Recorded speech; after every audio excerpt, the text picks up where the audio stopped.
আসসালামু আলাইকুম। আমার কাজলা ব্লগ চ্যানেলে আপনাদেরকে সুস্বাগতম।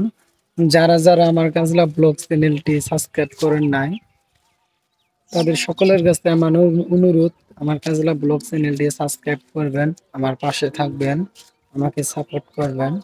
বন্ধুরা, আজকে আমি আমার মাঠে এসেছি। 1 মাস আগে আমি আমার মাঠে পাট বুনেছি।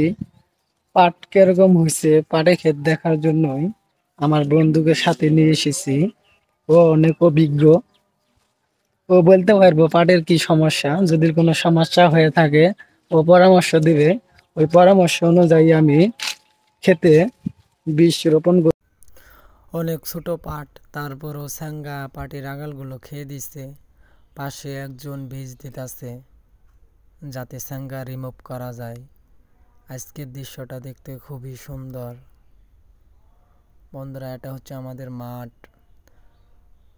পাশেই রয়েছে ধানের ক্ষেত, সবুজে ভরা দৃশ্য। আমার ক্ষেতেও বীজ দিতে হবে, বীজ না দিলে স্যাঙ্গা পাট খেয়ে দিবে, তাহলে ফসল ভালো হবে না। তার জন্যই খেতে বীজ দিতে হবে। বন্ধুরা, দৃশ্যগুলো দেখতে খুব সুন্দর। পাট ঘন হওয়ার কারণে খেতে বাঁশ তুলে দিতেছি।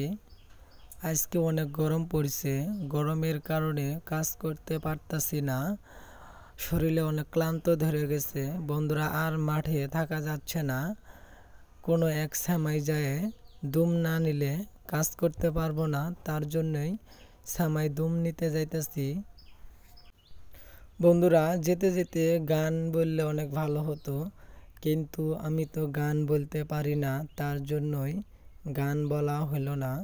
বড় ভাইও গরমের কারণে দুম নিতে এসেছে, অনেক ক্লান্ত হয়ে বসে আছে, দেখাই যাচ্ছে।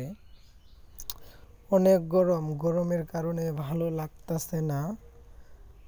কাজ বাদ দিয়ে বসে আছি, তারপরেও ভালো লাগতেছে না। গাছের পাতাগুলো নড়তেছে না, কোনো বাতাস নেই, শুধু গরম আর গরম। এই গরমে আর থাকা যাচ্ছে না। আজকে বাড়ি চলে যাবো, আজকে আর